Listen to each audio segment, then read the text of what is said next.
Babylon എന്ന രാജ്യത്തായിരുന്നു ഇബ്രാഹിം നബിയുടെ ജനനം. അദ്ദേഹം ഒരു കുട്ടിയായിരിക്കെ തന്നെ ജ്ഞാനം കൊണ്ട് അനുഗ്രഹിക്കപ്പെട്ടു. അത് അദ്ദേഹത്തെ വളരെ വിശേഷപ്പെട്ടവനാക്കി. ജനങ്ങൾ സൂര്യൻ, ചന്ദ്രൻ, നക്ഷത്രങ്ങൾ എന്നിവയെയും കല്ലുകൊണ്ട് നിർമ്മിച്ച വിഗ്രഹങ്ങളെയും ആരാധിക്കുന്ന ഒരു സമയത്താണ് പ്രവാചകൻ ജനിച്ചത്. അദ്ദേഹത്തിൻ്റെ പിതാവ് ഒരു ശില്പിയായിരുന്നു. അവൻ സ്വന്തം കൈകളാൽ വിഗ്രഹങ്ങളുണ്ടാക്കി. അദ്ദേഹത്തിൻ്റെ പിതാവ് ഒരിക്കലും അള്ളാഹുവിനെ ആരാധിച്ചിരുന്നില്ല. ഇങ്ങനെയുള്ള വിചിത്രമായ പ്രതിമകളെക്കുറിച്ച് ഇബ്രാഹിം നബി അതിശയപ്പെട്ടിരുന്നു. ചിലപ്പോൾ അവൻ അവരോട് കളിക്കുമായിരുന്നു. എന്നാൽ ക്ഷേത്രത്തിലെ വിഗ്രഹങ്ങളെ കണ്ടപ്പോൾ അദ്ദേഹം അന്താളിച്ചു. ഈ കൽവിഗ്രഹങ്ങൾക്ക് മുന്നിൽ ആളുകൾ സാഷ്ടാംഗം നമിക്കുന്നത് എന്തുകൊണ്ടെന്ന് അദ്ദേഹം ആശ്ചര്യപ്പെട്ടു. ഒരു ദിവസം മർധൂഖ് പ്രതിമ നിർമ്മിക്കുന്ന സമയത്ത് നബി പിതാവിനോട് ചോദിച്ചു, ജനങ്ങൾ എന്തിനാണ് ഈ കളിപ്പാട്ടങ്ങളെ ആരാധിക്കുന്നത്? അവർ ഞങ്ങളുടെ ദൈവങ്ങളെ പ്രതിനിധാനം ചെയ്യുന്നു.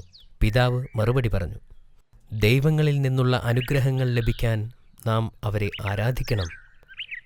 ഇവർക്കെന്താ ഇത്ര വലിയ ചെവികൾ എന്ന് ഇബ്രാഹിം നബി പിതാവിനോട് ചോദിച്ചു. ദൈവങ്ങളുടെ ദേവനായ മർധൂഖ് ആണ് ഈ പ്രതിമ. പിതാവ് മറുപടി പറഞ്ഞു, വലിയ ചെവി അതിൻ്റെ ആഴത്തിലുള്ള അറിവിനെ സൂചിപ്പിക്കുന്നു. ഇബ്രാഹിം നബിക്ക് ആ സമയത്ത് 7 വയസ്സേ പ്രായമുള്ളൂവെങ്കിലും തൻ്റെ ചിരി നിയന്ത്രിക്കാൻ അദ്ദേഹത്തിന് കഴിഞ്ഞില്ല. കാലം കഴിയുന്തോറും ഇബ്രാഹിം നബി അറിവും ജ്ഞാനവും നേടി.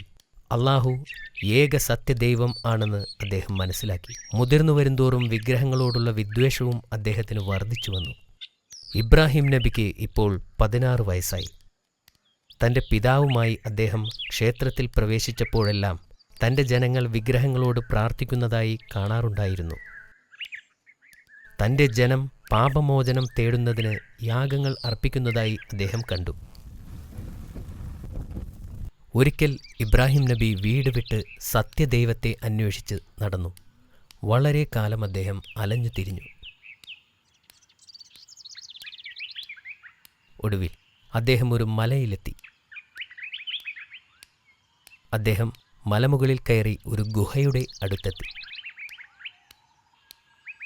അവൻ വളരെ കാലം അവിടെയിരുന്നു. ഒരിക്കൽ അദ്ദേഹം വളരെ തിളങ്ങുന്ന ഒരു നക്ഷത്രത്തെ കണ്ടു. നക്ഷത്രത്തിൻ്റെ സൗന്ദര്യത്തെ കണ്ടപ്പോൾ ഈ നക്ഷത്രം അള്ളാഹുവാണെങ്കിലോ എന്ന് അദ്ദേഹം സംശയിച്ചു. കുറച്ച് സമയത്തിന് ശേഷം നക്ഷത്രം അപ്രത്യക്ഷമായി. നക്ഷത്രം അള്ളാഹുവല്ല എന്ന് അദ്ദേഹം മനസ്സിലാക്കി. സത്യദൈവം ഒരിക്കലും മാറിപ്പോവുകയോ അപ്രത്യക്ഷമാവുകയോ ചെയ്യില്ല.